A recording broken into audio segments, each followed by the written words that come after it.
Hi guys, welcome to Caffeine and Questions 11, I think it is. So I throw these questions out in social media if you haven't seen it before, and I get a bunch, and I got like 150 questions. So there's no way I'll get through them all. A lot of them are kind of similar. So generally, if I answer one, I'll probably answer three at a time.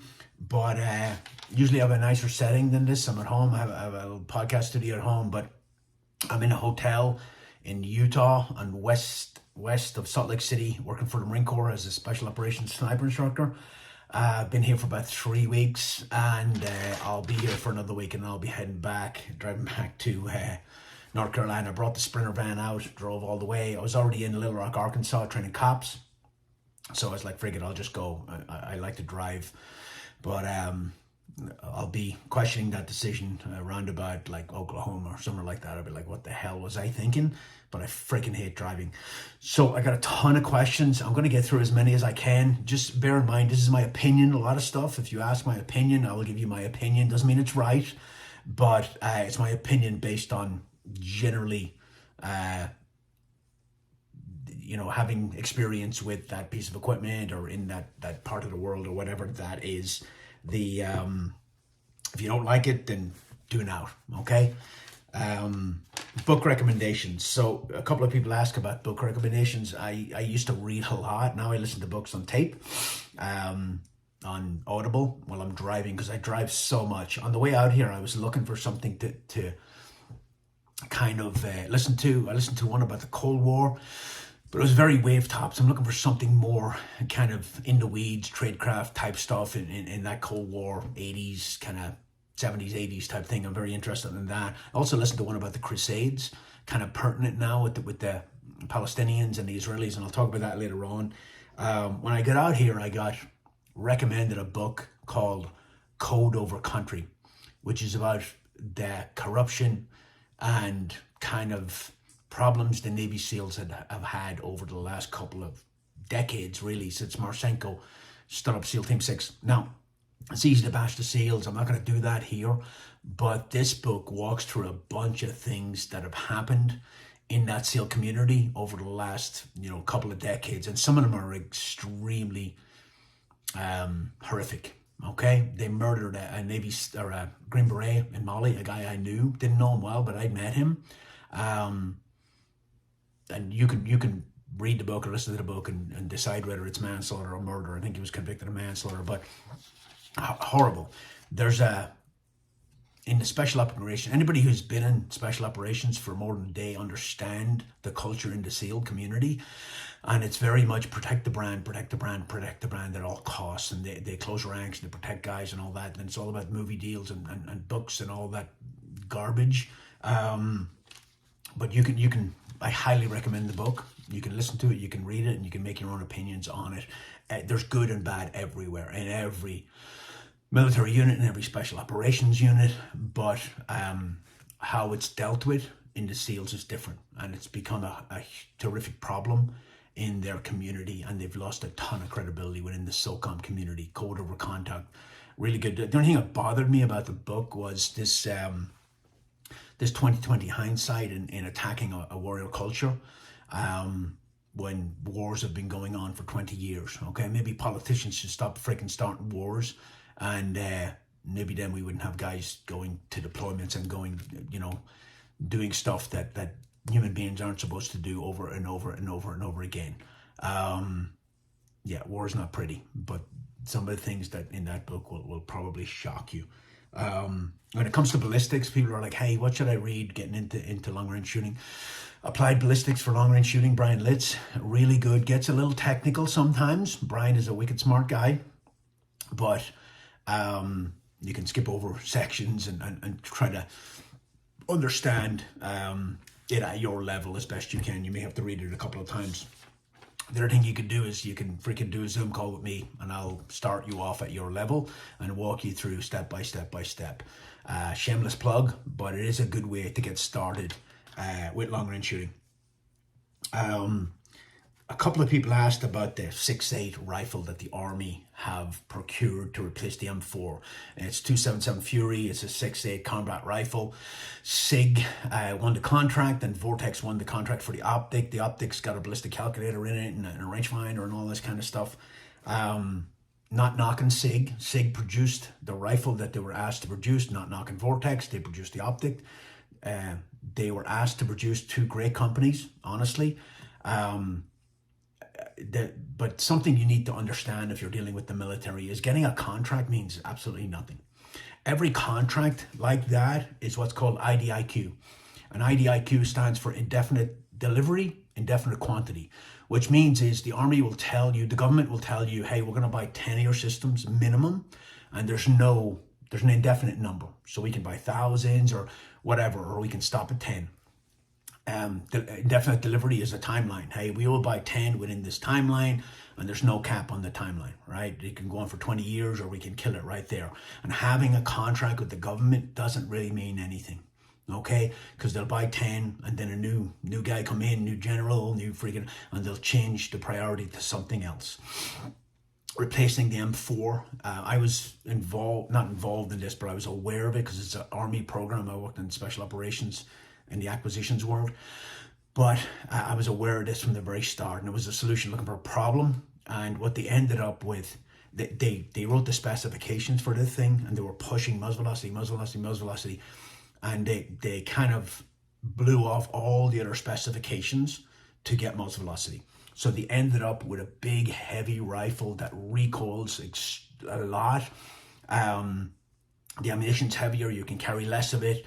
And honestly, in my opinion, this gun will never see the light of day, okay?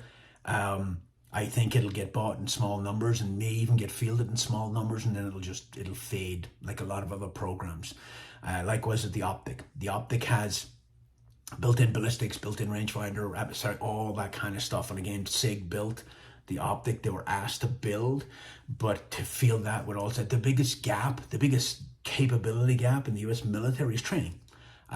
Most soldiers have not out-trained the equipment they have, and a lot of times the government will throw technology at a problem to replace training, and it should be the other way around. The training should be better. So in my opinion, this gun will never see the light of day, and it's different when you're trying to acquire weapons and night vision goggles and vehicles and all-terrain vehicles and stuff that the industry can sell to the civilian market, right? Because once you put a requirement out there, and we started this requirement in SOCOM, this thing, and it was for a sniper rifle. It was for an optic where, as a sniper, you get on a target, if you have to come out of your optic to range find it, look at data and reacquire it. Sometimes you can't reacquire that target a lot of times. So it was for a requirement where the sniper never has to come out of the optic. Now, when you push that as a requirement through SOCOM, a lot of times optics companies and gun companies are willing to put their own research and development dollars in to try to get that, because they understand that they can sell it to the civilian world. And companies will generally make more money selling a piece of equipment that was procured by the military. They'll make more money selling it to the civilian world than they will to the military. And the SCAR is a great example of that. And I have a couple of questions about the SCAR. The SCAR was a poorly written program and not a great system, right? You can see that not many people carry a SCAR, but they sold a ton of SCARs to the civilian world because SOCOM picked it up as a program of record, even though it was a failure generally. The SCAR heavy recoils so violently, it's not a good system. The SCAR sniper support weapon, the semi-automatic it recoils so violently it'll break optics. So but FN knew that they would make more money selling to civilians than the SOCOM. So having a contract in the military doesn't mean a whole lot. It'll get killed like that because priorities change. This 6.8 program came from Milley, and maybe he should have been concentrating on withdrawing from Afghanistan and not getting his nose into rifle stuff. A general officer hadn't shot a rifle in a long time, and he was pushing for this, and wouldn't take no for an answer. They looked for extreme muzzle velocity, which they never got to. But like I said, they kind of sacrificed all these specifications that soldiers care about to get this muzzle velocity and this rifle caliber. Soldiers are going to hate it, and I personally don't think it'll ever get fielded in big numbers. Purely my opinion, but I'm kind of in the know. That's 6.8 program podcast guest. Somebody asked about podcast guests. So I just did Command Sergeant Major Lee Strong, who's the SWIC Command Sergeant Major. You haven't listened to that one? It's on YouTube, I think, and on the podcast. But he's in charge of all training and special operations selection, the qualification course, free fall school, sniper school, everything. So he is the guy in charge, and he's the perfect guy for it because he has the right mindset about training soldiers. I am going to do a follow-up on that. I think that I'm going to be able to go to selection and do a behind-the-scenes video on some of the stuff that goes on in selection without giving away secrets. Still in the works for that stuff, so that's good. One of the instructors that's a part-time instructor like me here for the Special Operations course for the Marine Corps, I just did a podcast with him about his career path, and I'm going to do a second one probably today on leadership. So this guy's super interesting guy, more interesting career than I had. He joined the Marine Corps, enlisted, and was a crew chief on a Huey helicopter, and he was enlisted for a couple of years and then became a Marine Corps officer. Spent a couple of years an officer, didn't want to move into that higher echelon officer behind the desk world, so resigned his commission and joined the army.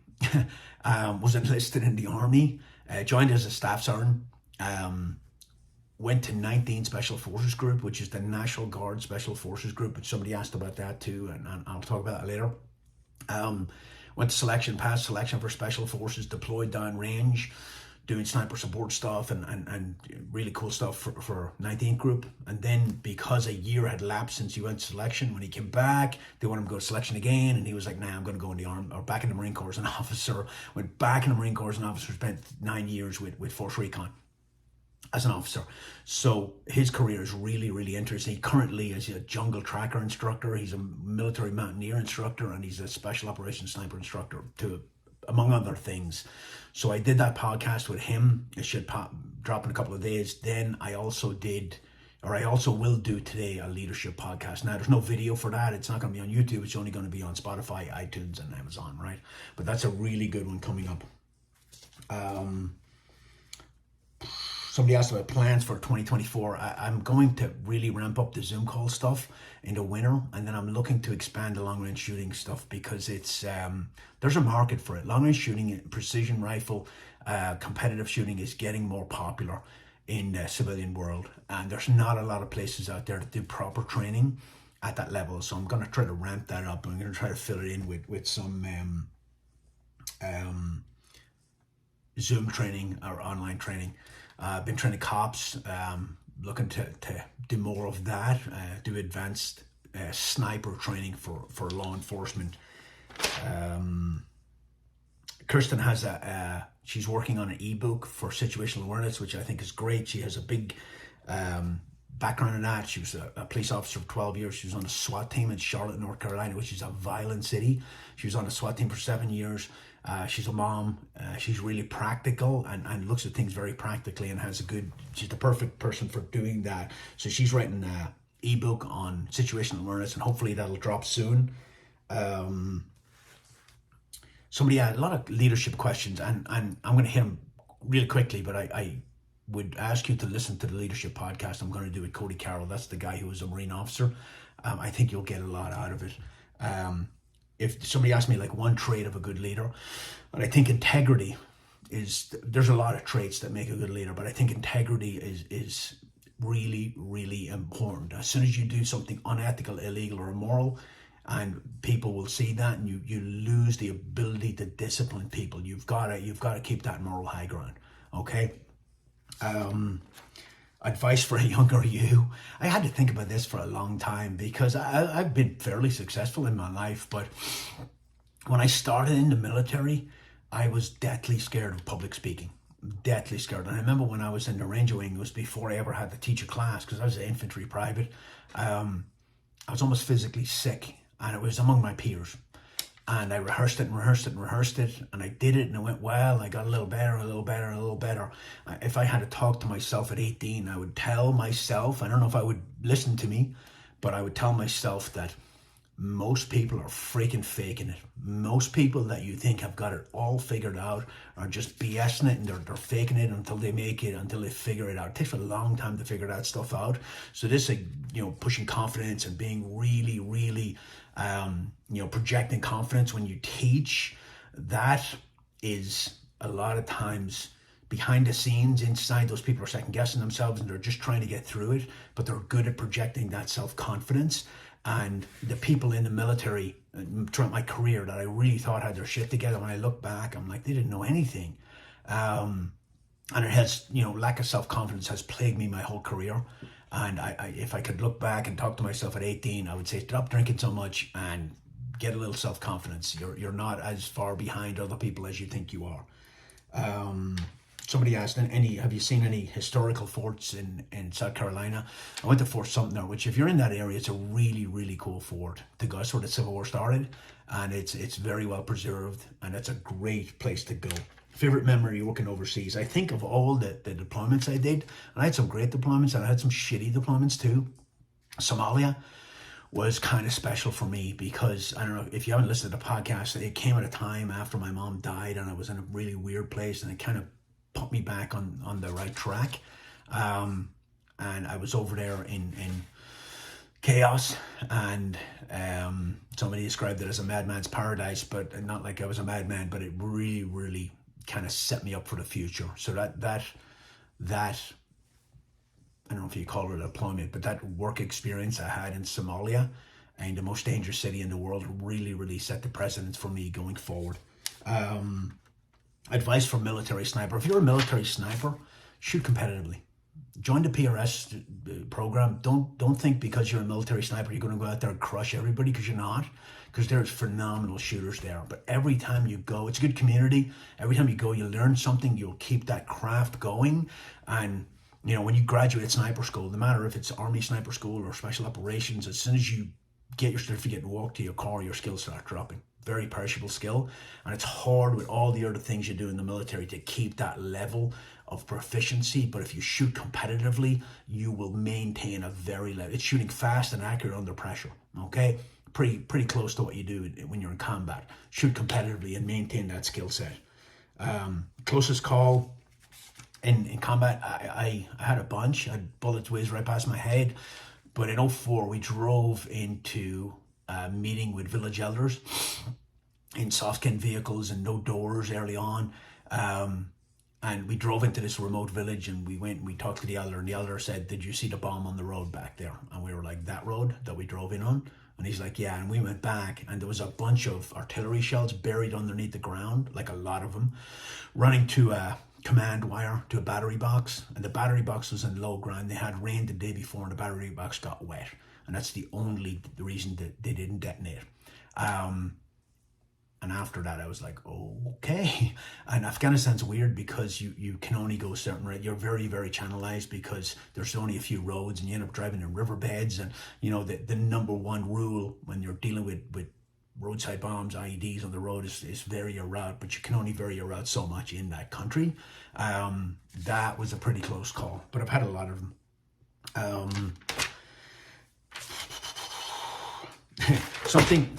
Some piece of kit that the Army never bought you. The Army never bought me a lot of stuff, and even to this day, guys buy their own shit. They buy their own stuff. Now you can't vary it too much because you got to look like a US soldier, right? But guys I bought my own vest. I bought my own plate carrier. I bought my own boots. I bought all kinds of stuff when the military did not give me the gear I needed. Now it's gotten better, and the guys do get good stuff, but sometimes they go and the place that issues their gear, it doesn't have their size, and generally they'll go buy their own stuff because this is the world they live in, and they want to have good equipment. So I bought a lot of my own stuff over the years.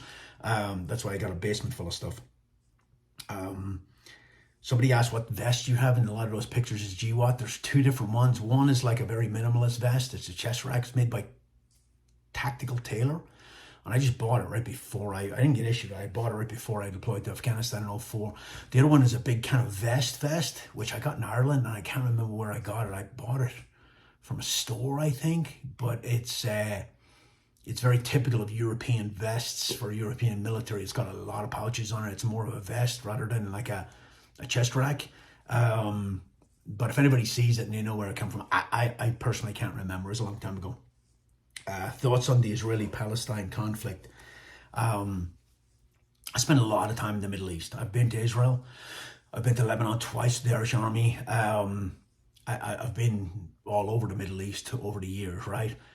If you show weakness in the Middle East, you will draw aggression. If Israel doesn't strike back hard against Hamas, we could be pulled into World War III. And that's not, fear mongering or exaggeration. If they don't strike back against Hamas, Hezbollah will attack them. Hezbollah is backed by Iran. You're pulling global conflict in there, and it could end up in a much bigger conflict, or it could even end up in a nuclear conflict. And that's not blowing smoke. The reason we, like all through the Cold War, the reason we didn't have nuclear war generally was because of mutually assured destruction, right? If you have 2 or 3 countries with nuclear weapons, they know if they launch that, they're going to get hit back hard, and basically everybody's going to lose. But when you're dealing with countries that don't care, they'll wipe all their own people out to get what they want, then it becomes very, very unpredictable. So Israel is going to have to strike back hard against Hamas and destroy them. Now, if Hamas wants to put their civilians in harm's way, that's their choice. They voted. And this bullshit I see on the news about, proportional response, stop, was when we got attacked in Pearl Harbor, was dropping 2 nuclear bombs in Japan a proportionate response? No. You have to, they're like a cancer, you got to cut them out or it'll never stop, okay? In World War II, the Allies firebombed cities in Germany to try to kill as many civilians as possible because we had to get rid of a fascist Nazi state that was wreaking havoc, right? So don't throw this proportional response bullshit out. You have no idea what you're talking about. And people are like, well, they should send special ops in. You have no idea what you're talking about. They need to go in hard. They need to go. Where's all these other Arab countries taking all these civilians from Palestine? They don't want them because they don't want the trouble. So Israel needs to go in and crush them and wipe them out once and for all, or they'll never, ever have peace. Having trouble with wind calls for long-range shooting, what should I do? You should do a Zoom call with me. Shameless plug, but it's hard to teach you wind calls over this medium, all right? There's a lot of stuff goes into it, and if you can't do a wind call, everything else can be accounted for with a ballistic calculator, but wind calls are difficult and it takes a long time, but there's some tricks and tips that you can learn to make you better. I just can't do it in this short time. Where were you stationed at in Ireland? I was stationed in Dundalk. I grew up in Dundalk. I grew up in Blackrock. Stationed in Dundalk initially for a couple of years in the infantry, patrolled the border of Northern Ireland, and then I went down to the Curragh and I went to the Ranger Wing, and I was there for the rest of my time in the Irish Army. Did a podcast on it, run back. Ballistic apps, somebody said Strelok Pro is banned. It is banned. It's a Russian app, so it's been taken off in response to the Ukraine thing. Geoballistics is a pretty decent one. You're never going to get as good a data from app on your phone as you will from a Kestrel, but Kestrels are expensive and you may want to work up to it, but a good interim solution is a ballistic calculator on your phone, and geoballistics is a pretty good one. What should I expect to pay for entry-level gear for long-range shooting? You're talking a rifle. You can get a rifle for about $1,500 to $2,000, decent rifle. You get an optic for about $1,500 to $2,000, right? And you need a bipod for about $500. That's a minimum you're going to need. So what's that, like $4,500, $5,000? I know that's a lot of money, but if you buy a crap rifle and you buy an optic from Walmart, you're just not gonna learn. You're just not. Save up for it. I tell you, long range shooting is very addictive. And when you get a decent system, then you'll go shoot with people, or you shoot a match and you'll see the better stuff out there. And I want to do, I hate saying I'm going to do content in case I don't get to it, because I always want to under promise and over deliver, but I've been trying to get to a precision rifle store that's near my house and talk to the guys and walk through and go, okay, I want this rifle, and I'll buy everything, so I'm not behooved to anybody, right? Beholden to everybody, but I want this rifle, a Tikka, a Ruger, a Precision, something like that. That's not crazy expensive, but shoots really well. This optic, this mount, this bipod. And I'm going to shoot it. I'm going to mount the scope, zero it, run it through a chronograph, get the ballistics from it and all that, and just do it start to finish. But again, I've been out here for 3 weeks and I just have no time. I should have a little bit more time when I get back. My next long range shooting course is in Virginia in 9-10 December, and it's sold out, but I may add a couple of slots. I got to square it with the range first to see if they can accommodate that. So if you're looking to get into that class in Virginia, keep an eye on the website. I may add a couple of slots to that. But it is expensive to get into. I mean, if I'm going to start shooting pistol, I'm going to buy a pistol and a couple of mags and some ammo and go to range, right? It's not like that. You're going to have to put a little bit of money in up front, but it's extremely addictive and extremely satisfying. And once people get their foot in the door, they can't get enough, but you're always going to try to upgrade your gear. I'm upgrading my gear right now because the stuff I have is a little, it's a little older. Hindsight being 2020, is there anything you wish you did differently in the military? The only thing sometimes I think about is maybe I should have went to Delta Force selection, okay? The top unit in the whole freaking world, in my opinion, is Delta Force. The stuff I said about SEALs earlier on, you don't hear that stuff about Delta. Now, you step in a line in Delta and they will crush you. They don't insulate, they don't hide your problem, they will destroy you. And kick you out in a heartbeat because they need to protect they're dealing with operators who do stuff that with international consequences, and there's no room for error in there. And I get that. There was a time when I thought about it, but I was kind of new in SF, and because I come in so late, and so I didn't go. But that's the only thing I wish I would have done, because they're such a professional unit. And I know a lot of guys over there, and they really do some really cool stuff that you'll never hear about because they're just not that guy. Best flannel. This one is Cryptek. This heavy flannel, I really like it. It's really comfortable. Cryptek makes some good stuff. I bought a bunch off their website recently, and then Cool makes some really nice stuff as well. Once I find something I need, I just buy a ton of it. And, because I don't like to shop. Tavor update. So the Tavor is the 5.56 bullpup the Israeli army use. I got one about a year ago, and I did all the content, and the content got jacked up, so I haven't I'm going to fix it. Somebody was saying I'm thinking of buying one. Want your opinion? I love the Tavor. I love it. It's a freaking bullpup, and people don't like bullpups. They're generally people who've never shot a bullpup.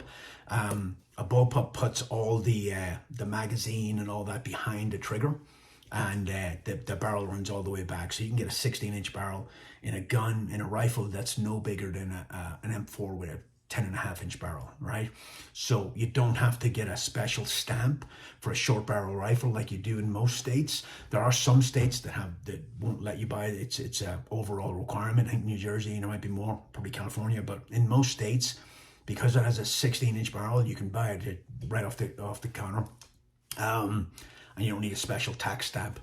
But people will say, oh, it's a 2-minute of angle rifle. When I shot it and I grouped it and I got used to the trigger a little bit, I could shoot like a minute and a half with it, right? Now, let's say it's a 2-minute of angle group. A 2-minute of angle group at 100 gives you, if you're shooting at 500, that gives you a 10-inch group. That's not bad for a carbine. Yep, there are, there are M4s out there that'll shoot sub-minute of angle. I have one. I have a couple. But if I wanted another M4, I'd just get another M4. This thing is super comfortable to shoot, puts all the weight in the back. It's great for alternate positions. It's very concealable if that's something you want. And it shoots quite well. The trigger is pretty crappy on it. I upgraded the trigger to a Geisley trigger, and I changed the muzzle brake on. I put an Area 419 muzzle brake on it, and it's a pretty nice rifle. I'm going to do the whole video review when I get back. I have some time over Christmas because the weather sucks. And I'll get it all out there, if I can salvage some of the content that I had. But I like it. It's a really nice rifle. And like I said, if I wanted another AR, I'd just buy another AR. So whoever sent me that question, yeah, go ahead and buy one. I think you'll like it.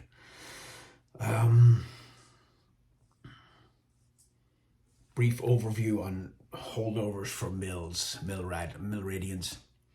Can't get into this, like I need PowerPoint and stuff. You can do a Zoom call with me. Again, another shameless plug, but if you have a rifle and you've mounted a scope and you know what you're doing generally, go zero it, get a chronograph. I recommend the Magneto Speed. It's easy to use, not that expensive.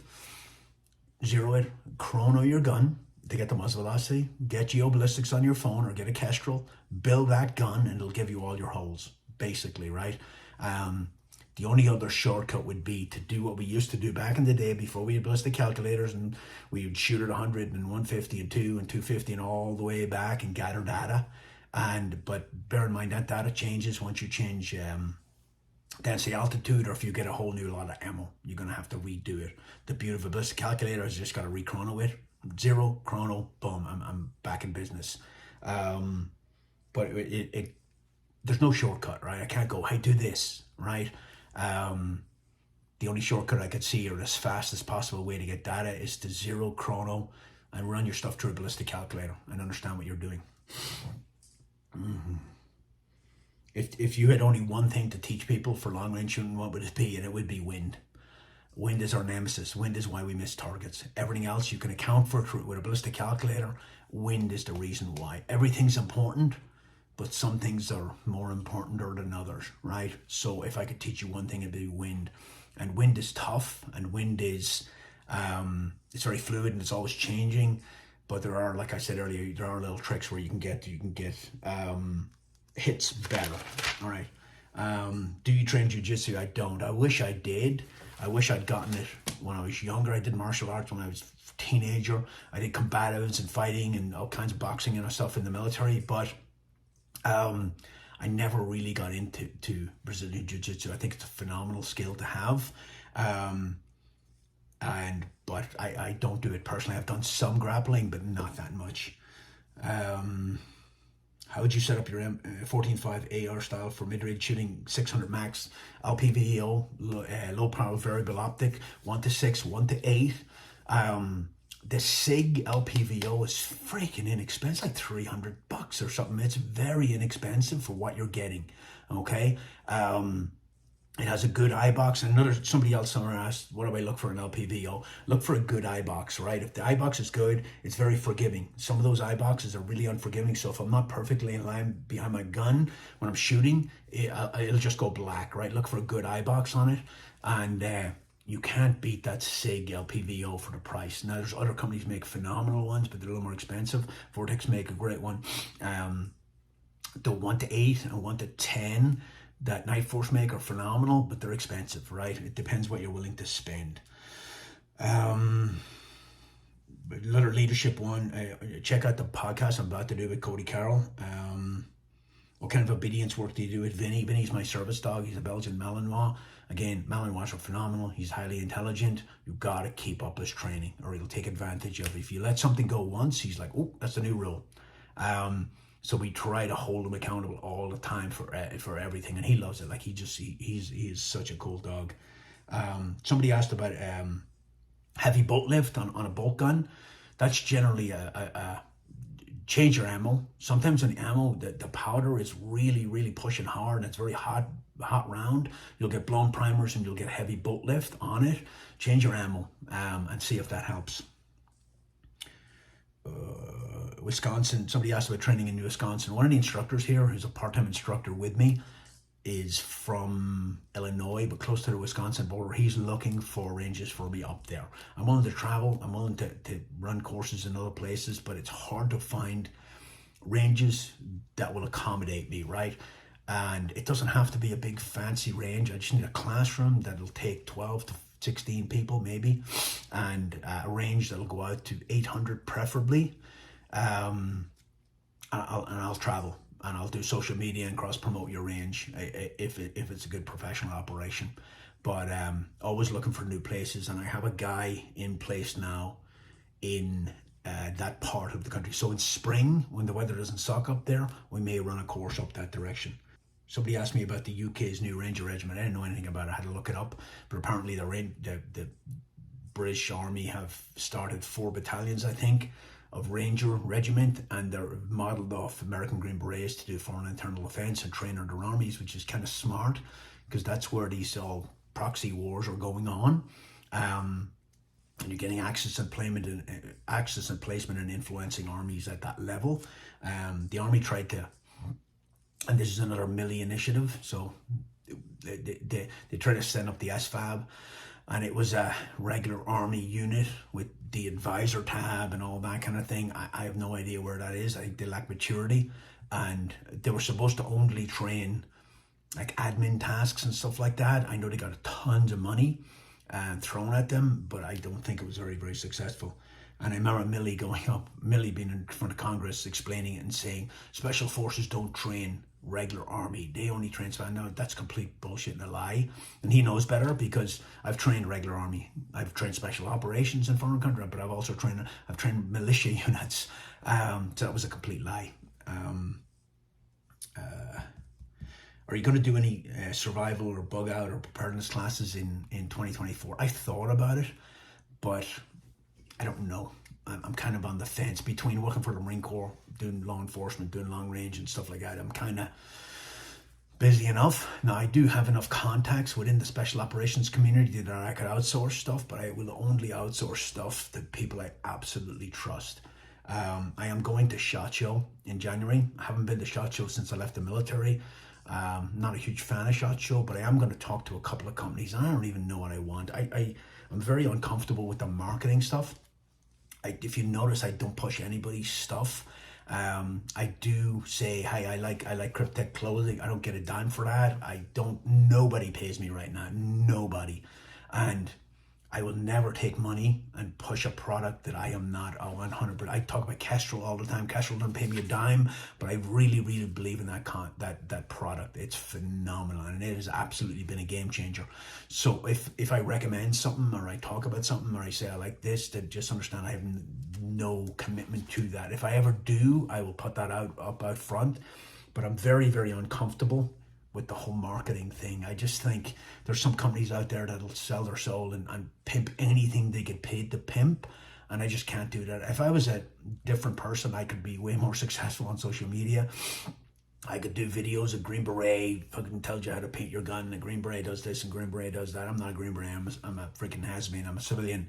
So I won't do that. I hate it. I think it's way overdone, but it is successful. That's how you become successful on social media. You run these punch words and you exaggerate your capabilities, but people love it. They eat that stuff. People who don't know any better eat that stuff up. So I'm on the fence about that. Have you ever worked with JTF2? That's the Canadian Special Operations. I have not really worked with them. I was at Todd Hodnett's one time, accuracy first, shooting with them. Very impressive unit. But I haven't operationally worked with them at all.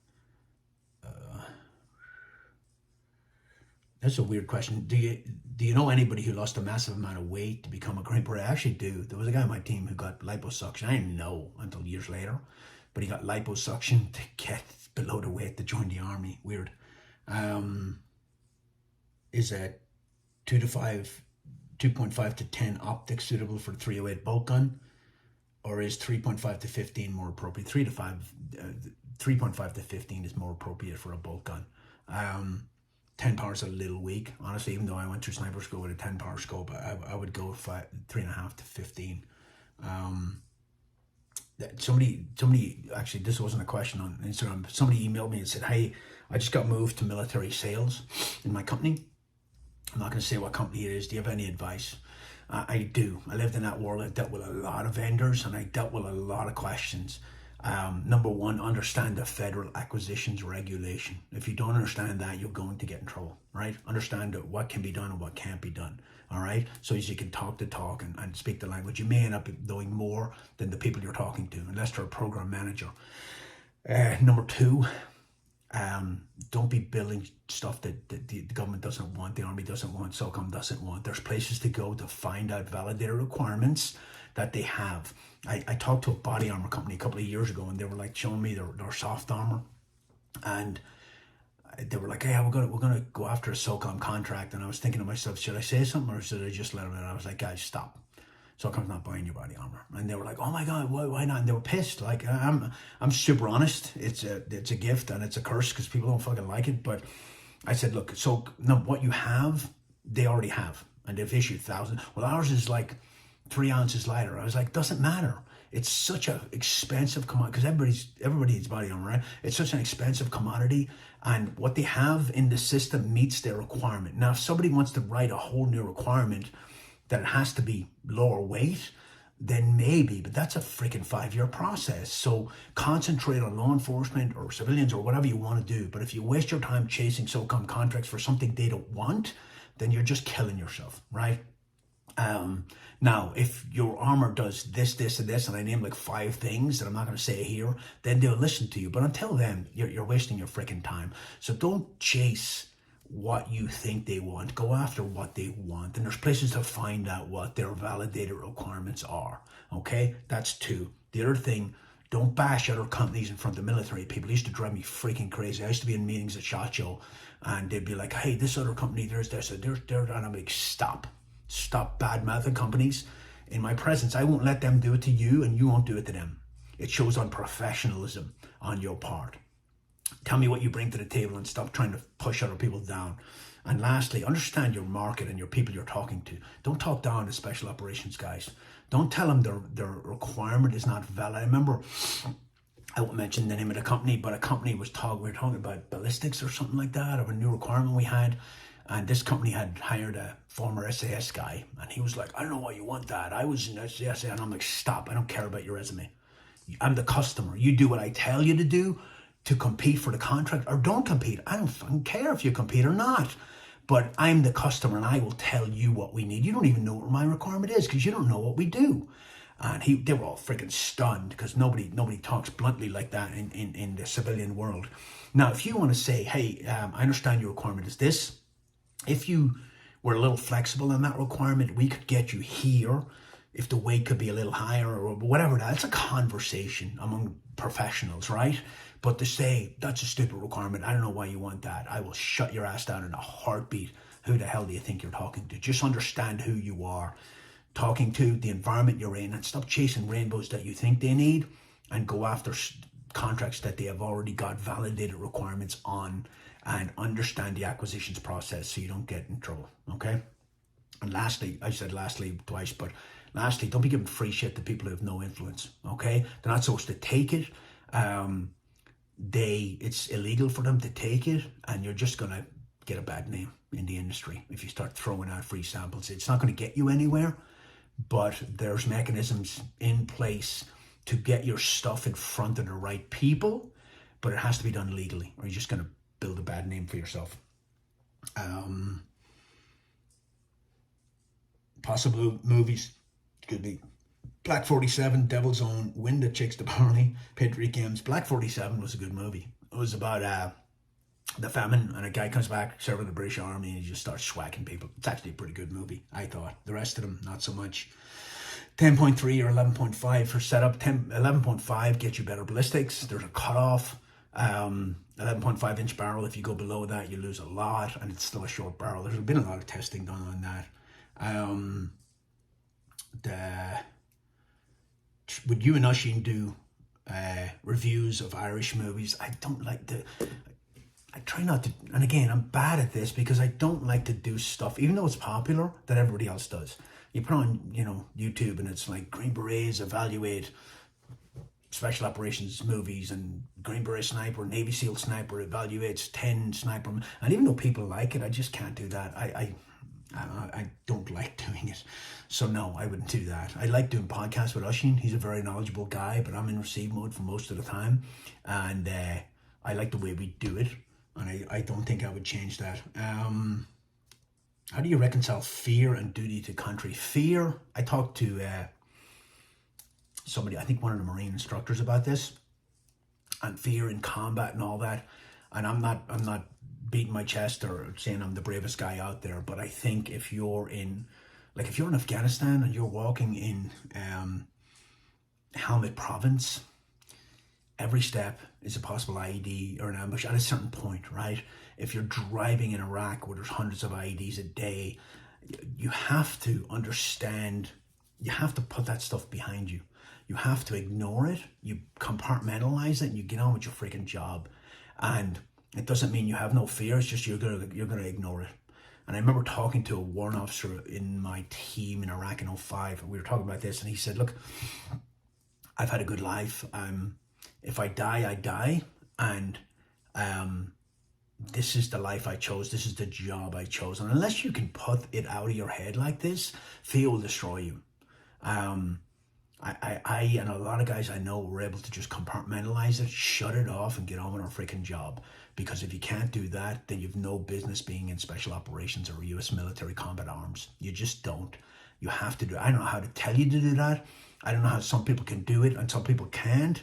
But I'm telling you, if you can't shut it off, then you'll implode, I imagine. And a lot of times people will shut it off and they'll see killing and they'll see dying and they'll see horrific things and they'll compartmentalize it. And when they get out of the military, it'll all come back, because it's almost like it's being held back until you don't need to hold it back, and it just comes flooding in on you. And how you deal with that. Somebody asked me about dealing with somebody leaving the military with all kinds of look, you need to buy time. You need to buy time to let a little bit of space and a little bit of perspective. If that person is pouring alcohol on it, it's making it 10 times worse. And I don't know how you stop somebody drinking who likes to drink, but that's self-medicating. And alcohol is a depressant, and you gotta get them to stop. People leave the army, Army, Marine Corps, whatever, they, especially combat arms or special operations, they leave, and all of a sudden they're extremely isolated. And all their friends are not really their friends anymore. They are, but they're not. You're out of the club. You're not in a freaking club anymore. Let's be honest, right? And unless you can go keep that momentum going, it's going to come crashing down. I don't agree with these guys to get out and say, I'm going to take a year off and go fishing. Your world will collapse. You've been going 1,000 miles an hour for 25 years. You can't just stop like that. You got to find your passion. When you get out, you can use your GI Bill, go to freaking gunsmithing school. Just keep that momentum going, right?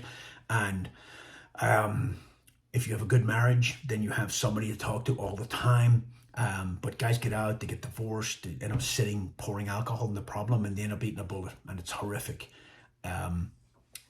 Alcohol makes everything worse. And I'm not anti-drink. I drank for years. I kind of stopped when I had kids, but anything in proportion, right, in moderation. But when you're isolated and you're sitting at home and your world has come crashing and you've lost that sense of purpose and you start pouring alcohol in the problem, it becomes bad. And it's not like your friends are abandoning you. You just got other priorities, and they're training and they're deploying, and you know, you're kind of out here under periphery. You got to find new friends, man. Hobbies. I don't have any hobbies. I freaking should have hobbies, but I don't have any hobbies. Favorite long range rifle optic. Again, not paid by anybody. I have a knife for 7-35 with a trimmer 3 reticle in it, and that's what the Marines have on their rifles out here. And if you haven't ran a trimmer 3, it's really intuitive. And when you look through it first, you're like, oh my god, this is not an optic thing. This is a reticle. You can get it in most companies will put it in there for you. But so I never shoot on 35 power, but it's good for target ID, for setting up my optic to make sure I have the right eye relief. It's good for reading wind and stuff like that, but I'll power that thing down. I rarely shoot over between 15 and 20 power, depending on the range. But the thermal 3 has wind dots, and you'll get people that'll probably put comments down below and go, those wind dots are BS. You don't know what you're talking about. They can be calibrated for any caliber. And like for 308, generally, depending on your density altitude, each wind dots were 4 miles an hour. And what it brings to the table is, let's say I'm shooting at 600 meters and my elevation is 4 mils. I can hold 4 mils, not dial, and I can run that reticle on that left or right side into the wind, and it tells me how much wind I can get away with. If each dot's 4 miles an hour and I have 2 dots on the target, one on the left and one on the right, that means I can get anything between 4 and 8 miles an hour. Because there's nobody out there that puts their hand up and go, oh, that wind is 5 miles an hour exactly. It's constantly changing, right? But I can use it as a template. I can run it on the left or right side of that target, depending on the width of the target. And if I have one wind dot on one side and one or the other, I know anything between 4 and 8. And I can call wind pretty accurately down to 4 miles an hour, right? So I can bracket that wind and break that shot. And then as I go out further, once I get the wind, the reticle automatically calibrates the wind for me, right? It pushes those wind dots out. So if 4 works here, as long as the wind doesn't change, 4 will work at all distances if I'm generally shooting in the same direction. I know that's pretty super confusing for people who don't know, but that's the optic I have. That's my favorite. It's a Knife Force 7-35 ATAC-R, which is a $3,500 reticle or scope, I think, with a trimmer 3 reticle. That's what I use mostly. Now on a carbine, I do like shooting 5.56. I shoot LPVOs.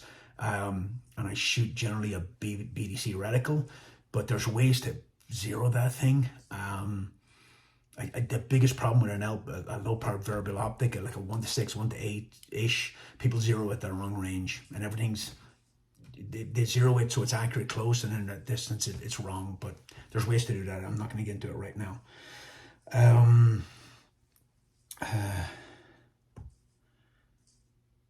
Favorite CCW carry? I carry a Glock 19. I've carried it for years and years and years. It's nothing fancy.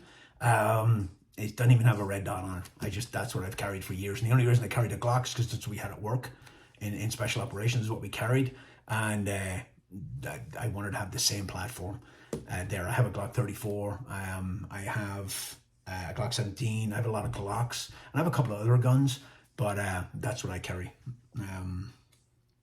In the ARW, which role would benefit a future more? If I'm planning to do private security, I don't know what the radioing do anymore. A private security job, I don't know, maybe you'd be better in the police force, in ERU. I don't know. It would depend on what you want to do. I assume you want to go overseas and do that world. I would talk to somebody who's in the security industry and ask them what would benefit you more. It depends where you are. Generally, your job as a security guy is not to get in a gunfight. You're in there to mitigate stuff and get away and protect the principal. So I don't know. Do you ever hunt? I actually don't hunt. I grew up hunting, but not like in America. I grew up rabbits and pheasants and pigeons, and we ate everything we friggin' shot pretty much. I actually hunted with ferrets, which is super primitive. And I snared rabbits and all that kind of stuff. But in America, I just never got into it. Some of the Marine Corps guys, the sniper instructors here out in Utah, drew tags and went out and hunted and got mule deer and stuff like that while we were here. It's just not something I would never want to sit in a tree stand. I don't have the freaking attention span. I'm supposed to be a sniper and I'm the most impatient fucker you ever met. But I would like to hike in Colorado or something like that and do a long range hunt. Since I have the shooting capability, I want to run hunting training for civilians. And I have a 1-day POI that'll change the way you do things. Email me if you think that you and a couple of buddies would want to do that. We could even do it. Well, we couldn't really do it online, but it's a 1-day POI for hunters that I think you would really, really like. But never really got the chance to hunt. Maybe I will someday, but I'm usually too freaking busy. How do you grow as a leader at a young age, leading people older and the same as you? Man, you got to do what's right. You got to keep your integrity and you got to do what's right. Now you remember I did a podcast with Ushin, a couple of months ago, or about your leadership style being tied to your personality, right? So you can be nice and you can be friendly without being a pushover. You can be stern and you can be firm without being a fucking asshole. And sorry about the language. It kind of evolves over time. Listen to the leadership podcast I'm doing with Cody, hopefully today, and hopefully you'll get something out of it. What was your workout routine when you're in the army? So workout and physical fitness changed during the GWAT, right? In the regular army, it was push-ups, sit-ups, 3-mile run. We all did stuff on our own. There was a lot of guys in early GWAT that were lifting big weights, and some of them were taking the vitamin S, and they're just big monsters. And that doesn't work when you're running and gunning and jumping across rooftops and climbing buildings all night long. Cardio and upper body strength. And that's where all that CrossFit stuff came in, functional fitness. But that's where military should be. These big, huge monsters, they can't climb. For reconnaissance, they drink too much water, they eat too much food, and if they get shot, you can't medevac them because they weigh 250 pounds. Functional fitness is where it's at. Advice for transition from military life. Already covered that. Will you do more podcasts about the troubles? I'd love to. Somebody's like, what scope would you recommend for taking to your class on a SCAR 17-308? And what Kestrel 5700 Elite with applied ballistics? And I would recommend you sell that SCAR and buy a decent bolt gun. And you could probably sell that SCAR and buy a $2,000 decent bolt gun. Ruger, a Tikka, even a Christensen Arms, Sig Cross, and you could probably buy an optic as well for the price you'll get for that SCAR. Not a good system, just not. And I try not to bash anything because everything's pros and cons, but that was a trouble program from the start. Thoughts on CBP selecting Accuracy International? I assume that's Custom Border Patrol. Accuracy International is a great rifle. I used it for years and years and years. Good for them. What music do you listen to? I don't listen to music. I listen to books and podcasts. How do you keep a positive mindset when a world full of chaos and devoid of sanity? I ignore it. And I know that's probably not what you want. That's all the shit in the news. I keep appraised of the news, but I try to avoid the echo chamber of the same shit over and over again. They're all in the business of keeping you tuned in. Fox News, MSNBC, all of them. They're all in the business of just feeding you what you want to hear. And it's not information, it's affirmation, and they just keep pumping it and pumping it and pumping it. I kind of, look at international stuff, and I look at the world as it is, and I tune out. I like to be aware, but I used to be sucked into the news so much. I listen to freaking talk radio. I listen to freaking, and you're just getting madder and madder and madder for shit that I can't do anything about. And it was making me sorry about my language. It was making me mad and pissed off at all times, and I just don't want to deal with it anymore. My biggest goal getting out of the military was a stress-free life. So I just tune all that crap out. Turn the freaking TV off and go out in nature, and you'll be a happier person for it.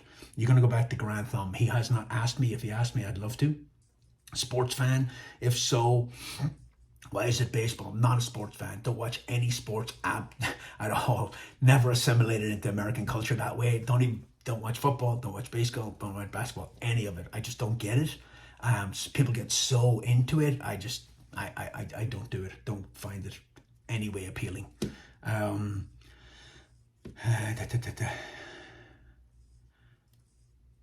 Did you find being polite until you were pushed as being an issue when first stateside? No, I don't get pushed. I never let anybody push me. I don't. So that wasn't a thing that I know of. I had a platoon sergeant in the infantry when I was a private who was intimidated by me, which I didn't know at the time. And he used to freaking shut me down all the time. And I pulled him aside and I was like, what is your problem? And he said to me, I can't have you stealing my thunder, which shocked me because the sergeant first class at that time to me was the man. But because I've been in Somalia and I've been in special operations, I've been around the world, he was intimidating me, which is childish. How have you kept yourself in check when things are faltering and you're spent? I go out in nature. I get a little solitude and I go out in nature and I go hiking. That tunes me right back up. How do we help the Irish Defence Forces evolve into a future? The Irish Defence Forces has a very, very passive mindset, and it always has.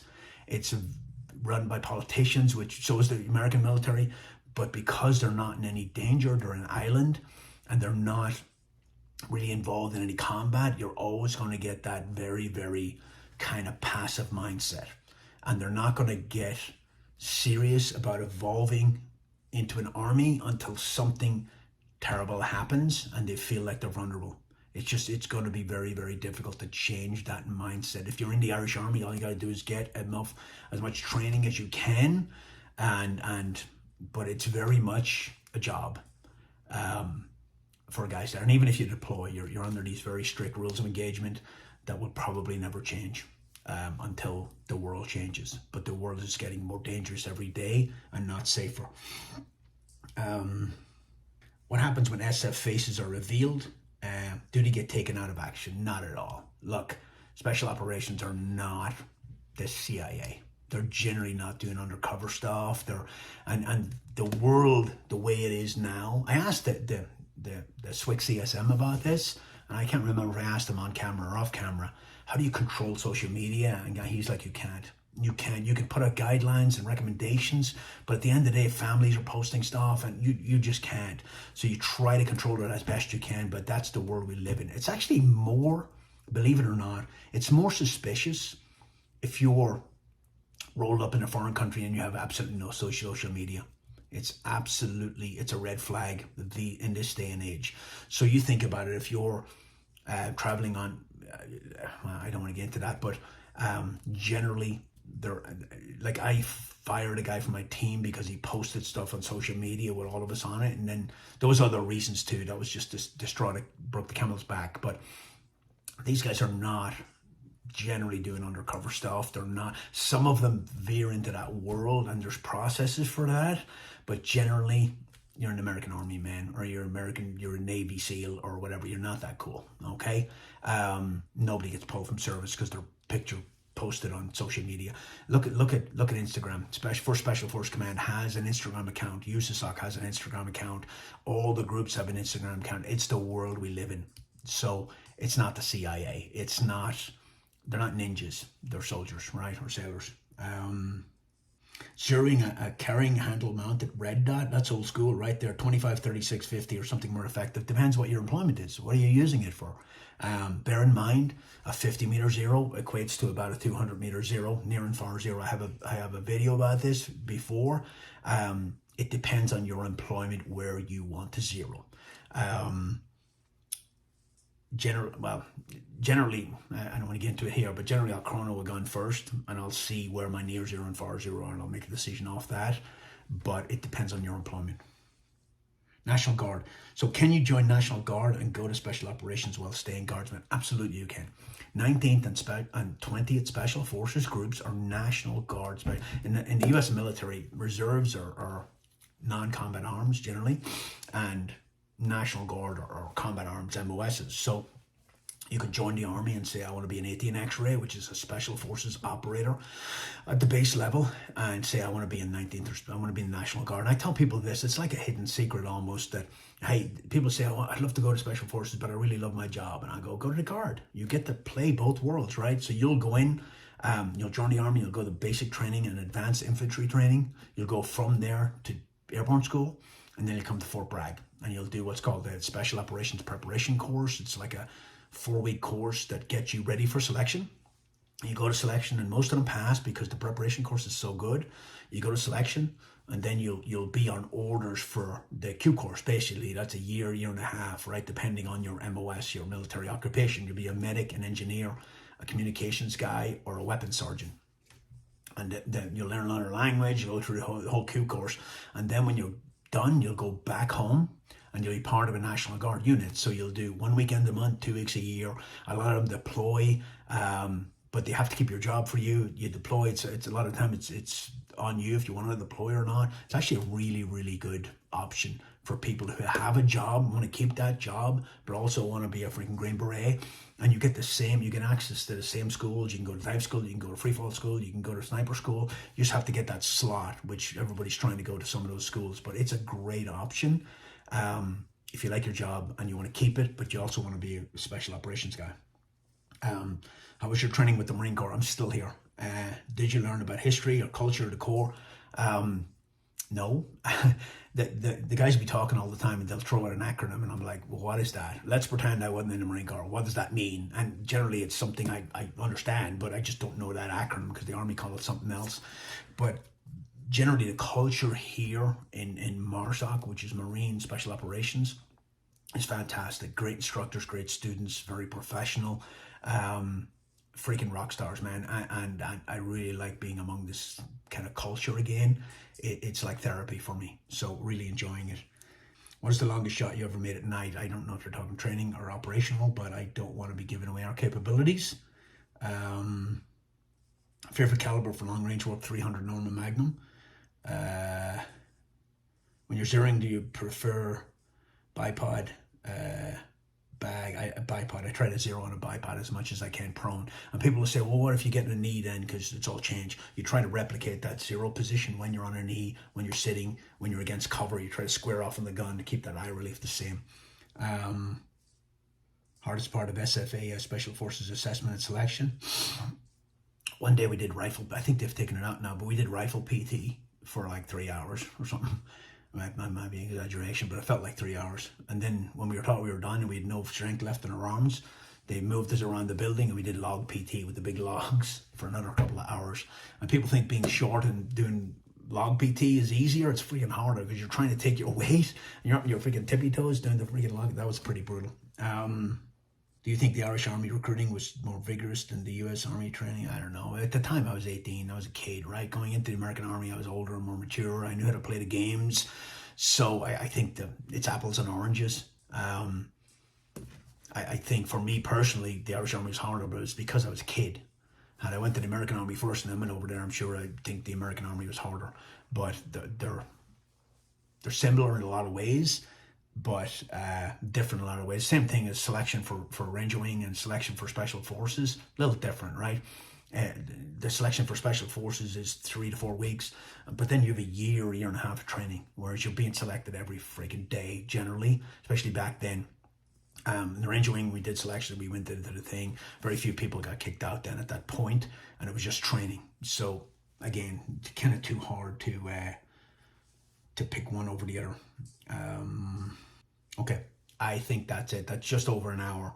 If I didn't get your question, sorry. I freaking tried to get as many as I could, but there's no way I can get through them all.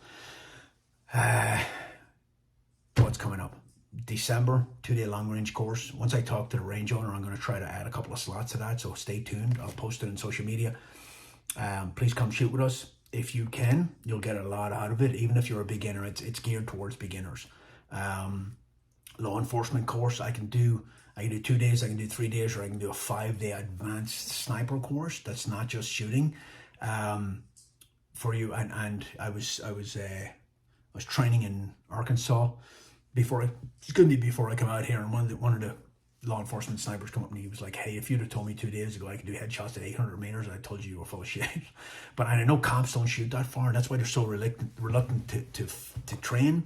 But when you shoot at 600-800 meters, that 400 meter shot becomes very, very simplistic, and you can't say that you'll never ever have to take a shot at that range. The world is not getting safer, especially for you guys. And I like training cops. I have a lot of respect for cops. So reach out, shoot me an email.